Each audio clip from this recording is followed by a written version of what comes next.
দেখি যে হ্যাঁ আমার গায়ে কেউ টাচ করতেছে, পরে দেখি যে ভাবি আমার কাছে নাই, আমার দোস্ত মানে আমার ফ্রেন্ড। আমি বলছি তুই এখানে কেন? ও আমার সাথে জবরদস্তি করে।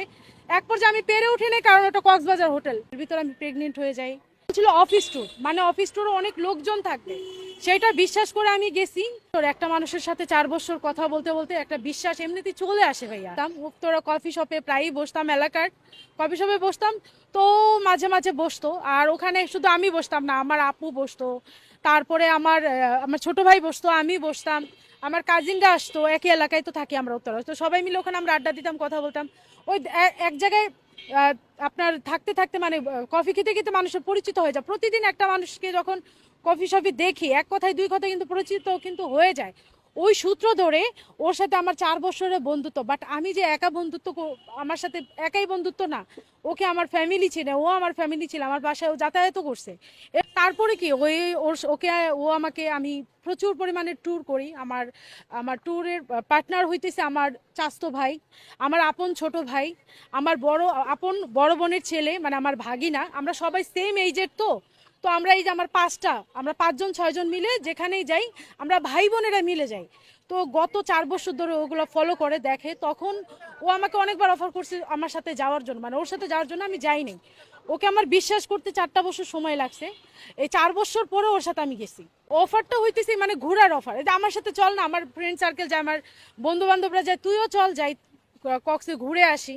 তো আমাকে অনেকবার অফার করছে। আর একটা মানুষের সাথে 4 বছর কথা বলতে বলতে একটা বিশ্বাস এমনিতেই চলে আসে ভাইয়া। মানুষ যে বলতে পারবে যে আমি হুট করে বিশ্বাস করছি, না ভাই, আমি হুট করে বিশ্বাস করি নাই। ওকে বিশ্বাস করতে না ভাই আমার 4টা বছর সময় লাগছে। তারপরে আমার ছোট ভাইয়ের যাওয়ার কথা, আমার ছোট ভাই এক্সাম ছিল বিদায় যাইতে পারে নাই। বাট ওর সাথে ওর বন্ধু ছিল, মানে কলিগ ছিল, আর তার ওয়াইফ ছিল। যে আমি সিঙ্গেল হইলে যাইতাম না। আবার ওখানেও বলছিল অফিস ট্যুর, মানে অফিস ট্যুরে অনেক লোকজন থাকবে, সেটা বিশ্বাস করে আমি গেছি। ওখানে যখন বাস কাউন্টারে যে দেখি যে সেই অফিসের বাসটা নাই, বলছি জিজ্ঞাসা করছি অফিসের বাসটা কোথায়, বলছে ওটা তো চলে গেছে, সিট নাই, যেহেতু আউট মানুষও আছে এখানে, তাদের ওয়াইফও নিচে, সিট হয়নি, তো আমরা আলাদাভাবে যাই। তো সেই হিসেবে আমি ট্রাস্ট করে গেছি যে যেখানে আমি তো ওর সাথে একা যাচ্ছি না, আরেকটা বন্ধু আছে, তার ওয়াইফ আছে। ওখানে যাওয়ার পরে সকালবেলা জিজ্ঞাসা করছি যে লোকজন কোথায়, বলছে হোটেল নিছে, যে যার মতো করে উঠে গেছে। তো আমরা একটা হোটেল নেই, আমরা আপাতত ফ্রেশ হয়ে নাস্তা করে খাওয়া দাওয়া করি, ঘুমটুম দেই, তারপরে না হয় বিকালে পরিচয় করাই দেবো। তো হোটেলে ওঠার পরেই আমরা নাস্তা করি, ফ্রেশ হয়ে হওয়ার পর যখন ঘুমাই, আমি আর ভাবি একসাথে, ও আর ওর ফ্রেন্ড একসাথে ঘুমায়, আলাদা আলাদাই ঘুমায়। তো ওই যখন মানে আমি তো ঘুমাই গেছি, সারা রাত জার্নি করে গেছি, ঘুম থেকে হঠাৎ করে দেখি, মানে ঘুম ভেঙে যায়, দেখি যে হ্যাঁ আমার গায়ে কেউ টাচ করতেছে। পরে দেখি যে ভাবি আমার কাছে নাই, রেজাউল করিম, রেজা আমার কাছে। আমি ওরে বলে, আমার দোস্ত মানে আমার ফ্রেন্ড, আমি বলছি তুই এখানে কেন? পরে বলতেছে ভাবি তো তার হাজবেন্ডের সাথে কোয়ালিটি টাইম স্পেন্ড করতেছে, তাহলে তুই আর আমি একটু বসে আড্ডা দিয়ে গল্প করি। তো বুঝতেই পারছেন আমি তো ম্যাচুইট, আমি তো আর ছোট বাচ্চা না, আমি যে বুঝি না।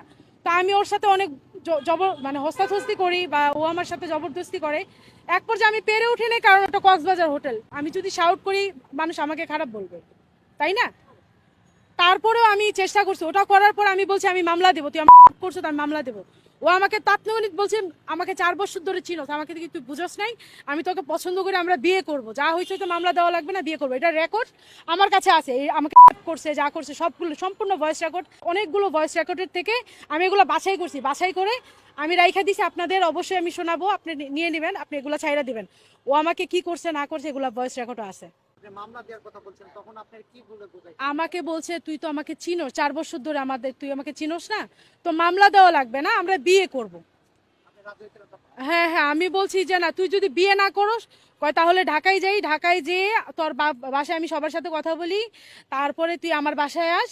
আমি আমার বাসায় আসো, কয়েকদিন যাক, তারপর আমরা বিয়ে করব, তুই আমাকে দেখ, দেখার পরে আমরা একটা মীমাংসার ভিতরে আমরা বিয়ে শাদী করে ফেলবো। তারপরেও আমাকে ঢাকায় নিয়ে আসার পর, তো ওর বাসায় আমাকে নিয়ে যায়। বাসায় নিয়ে যাওয়ার পরে ওখানে কথাবার্তা বলে আসি, মানে বাসায় দেখায় আর কি, এই বাসায় আছি, ওর বাসায় আমি কখনো যাই নাই। না না, ও বাসায় একাই থাকে। হ্যাঁ একাই, ফ্ল্যাট বাসায় ভাড়া থাকে, ও একাই থাকে। ও ফার্স্টের মানে কক্সবাজার থেকে আসার পরে সেদিনকে ওর বাসায় যাই, তারপরে চলে আসি। চলে আসার পরে বাসায় চলে আসছে, ও সাথে আসছিল বাসায়, বাসায় এসে বলছে আমরা বিয়ে করছি, আমরা বিয়ে করছি, ও আমার ওয়াইফ, আমি আরে কি এখন তো আলাদা থাকি, তো আমি একটা রুম নিয়ে ওর উঠাই নিয়ে যাবো। ও তখন কিন্তু আমার ফ্যামিলিকে জানাই দিছে আমাদের বিয়ে হয়েছে, আমাকে নাকফুল পরাই দিছে। এটা ওর দেওয়া, আমি এখনো খুলি নাই। তখন ওই ওই অবস্থায় ও আমার সাথে ওর সাথে আমার রিলেশন 1 বছর কন্টিনিউ থাকে। এক বছর আপনারা একসাথে থাকেন? হ্যাঁ হ্যাঁ হ্যাঁ। এক বছর। এই এক বছর আপনি কি মনে করে তার সাথে এক বছর ছিলেন বিয়ে ছাড়া? এইবার আমি বলি, ওর সাথে আমার ফার্স্টে আপনার 6 মাস ঠিকঠাক ছিল। আমি ওকে বলতেছিলাম বিয়ে করো, আমাকে বলতেছিল আমার একটু ঝামেলা চলতেছে, বাসায় নিয়ে যেয়ে সবার সাথে বলে তোমাকে বিয়ে করবো। এর ভিতর আমি প্রেগনেন্ট হয়ে যাই। হওয়ার পর আমি তো অ্যাবর্শন করি, আমি ইচ্ছা করে করি না। বলেন। ও আমাকে জোর করে আপনার ওর বাসায়, তো আমি কন্টিনিউ যাতায়াত করতেছিলাম বাসায়। ও আমাকে মেডিসিন এনে খাওয়াইছে, আমি খাইতে চাই না, আমাকে মারধরও করছে। ও আমাকে খাওয়াইছে মারধর করে, আবার সবকিছু মিটমাট করছে, যা হয়েছে এখন নেব না, আমরা কাবিনটা করি তারপরে ইয়ে করি, আমরা বিয়ে করি। তো ওইটা করার পর মানে অ্যাবর্শন করার পর ও আমাকে জোর জবরদস্তি মেডিসিন খাওয়ার পর তার কিছুদিন পরে ও গায়েব হয়ে যায়। গায়েব হয়ে যাওয়ার পর আমি আমি বাসায় চলে আসি। বাসায় চলে আসার পরে ওর ওর সাথে যখন যোগাযোগ করতে যাই, ওর নাম্বার টাম্বার সব কিছু বন্ধ, ও যেখানে থাকতো ওখানে থাকে না। তারপরে আমি প্রেস কনফারেন্স করি একটা, ওই ভিডিও ভাইরাল হওয়ার পরে ও আমার কাছে আবার ব্যাক করে। 6 মাস কিছুদিনের ভিতরে বিরতি নিয়েছিল, তারপর ভিডিওটা ভাইরাল হওয়ার পর আমাকে ব্যাক করে। আবার সব কিছু কন্টিনিউ ঠিকঠাক ছিল। কাবিনের কথা মানে বিয়ের কথা ওকে চাপ দেওয়ার পরেই ওর সাথে আমার একটা গন্ডগোল লেগে যায়। পরে আমি বলছি হয় বিয়ে কাবিন করো, আর না হলে ভিডিও রেকর্ডগুলো কিন্তু আমার কাছে আছে, আমি এগুলা মিডিয়ার কাছে দিয়ে দেবো, আমি মিডিয়ার কাছে চলে যাবো, আমি মামলা করে দেবো। আমি এগুলো ওকে তখনও বলছি, বরাবরের মতোই বলছি যে আমাকে যদি বিয়ে নাই করো, তুমি আমাকে যেহেতু ফার্স্ট টাইম করছো, আমি মামলা দিয়ে দেবো। এক কথা আমি শেষ করতে চাচ্ছি এটা, যে আপনি বিয়ে ছাড়া এক বছর তার সাথে ছিলেন। এখন এক বছর থাকার পরে এখন কত বছর আছেন আলাদা আছেন বা একসাথে নাই? সেপ্টেম্বর মাসে মামলা হয়েছে, আর সেপ্টেম্বর থেকেই কোন সালে সেপ্টেম্বর? এই যে গত বছর সেপ্টেম্বর মাসেই মামলা হয়েছে। হ্যাঁ হ্যাঁ, 24 সালে সেপ্টেম্বরে মামলা হয়েছে। এখন থেকে এই পর্যন্ত আর কি আমরা 6 মাস চলতেছে মেবি, এই 6 মাস ধরে আমরা আলাদা আছি। আপনি কি জানেন সে কোথায় আছে? হ্যাঁ অবশ্যই জানি। সে আপনার ও সিরাজগঞ্জ, বেলকুচি সিরাজগঞ্জ, আজগোড়া, ওর বাড়ি ওখানে আছে। তার ওখানে কি অন্য কোনো ফ্যামিলি আছে, বউ আছে? হ্যাঁ, ফার্স্টে তো আমি জানতাম যে বউ নাই, পরে তো জানছি যে বউ আছে। হ্যাঁ ভাই, আমি তো আমি বিধবা বলতে পারেন।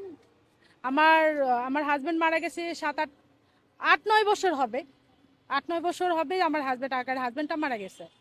তো আমি বড় বড় তখন সিঙ্গেল ছিলাম, তারপরে ওর সাথে, হ্যাঁ ওর সাথে এখন মনে করেন 4 বছরের বন্ধুত্ব, 1 বছর ধরে রিলেশন, তো 5 বছর কন্টিনিউ।